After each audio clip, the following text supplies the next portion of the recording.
Жогорку кеңештин төрагасы алгач коммунизм айылынын тургуну Байтуратовдордун үй бүлөсүн жаңы өргөсү менен куттуктап барды. Үй тиричилик буюмдарына деп 100 000 сомдун сертификатын тапшырды. 2 бөлмөлүү турак үй жергиликтүү демөөрчүлөр тарабынан курулган. Үй салуу үчүн Үңкүр участкасынан 8 сотук жер аянты Жошол айыл өкмөтү тарабынан берилген. Алла разы болсын, ушул кайрымдуулук фондундагы адамдар ушу үй салып беришти. Ушул үйүбүз ауыр көз кут болсун, ушул үйүбүздө жалаң жакшылыктар көп болсун. Ал эми бул тоо койнундагы кичинекей бакча жошолуулуктар үчүн чоң кубаныч тартуулай алды. Келечек муун үчүн болгондо да заманбап шарттагы мындай бала бакча аймакка алгачкы ирет түшүп отурат. Бул үчүн мамлекеттик бюджеттен 24 миллион сом, Жошол айыл өкмөтүнүн казынасынан баш аягы 1 миллион сомдой жана жергиликтүү тургундардан 300 000 сом каражат сарпталган. Мектепке чейинки объекттин курулушу 2018-жылы башталган. Көптөн бери күтүп ушу балдарыбызды, неберелерибизди берсек экен деп ушундай тилек кылып отурдук элек.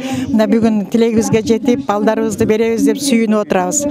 Өз алдынча оотканасы менен курулган бакчанын бөлмөлөрү бирдей температурада жылытылат. Ашканасы болсо таза суу тартылып, тамак даярдоочу жаңы жабдуулар орнотулган. 90 жеткинчекке ылайыкташкан бакчада 10дон ашык кызматкер тартылды. Элет жеринин инфратүзүмүн жакшыртуу алкагында Гүлчө Корул суук дөбө автожолунун 14-16 чакырым аралыгындагы 1830 метрине асфальт төшөлдү.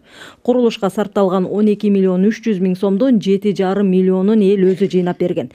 Мамлекеттик маанидеги унаа жолдун узундугу 32 чакырымды түзөт. Бир нерсени баса белгилеп коюшубуз керек. Мына өзүңүздөр дагы күбө болуп атасыздар. Бул маселелер четинен акырынан чечилип келип атат. Мына бүгүн эле Алайда Жошол айылында жаңы бала бакчанын ачылышын жасадык, катыштык.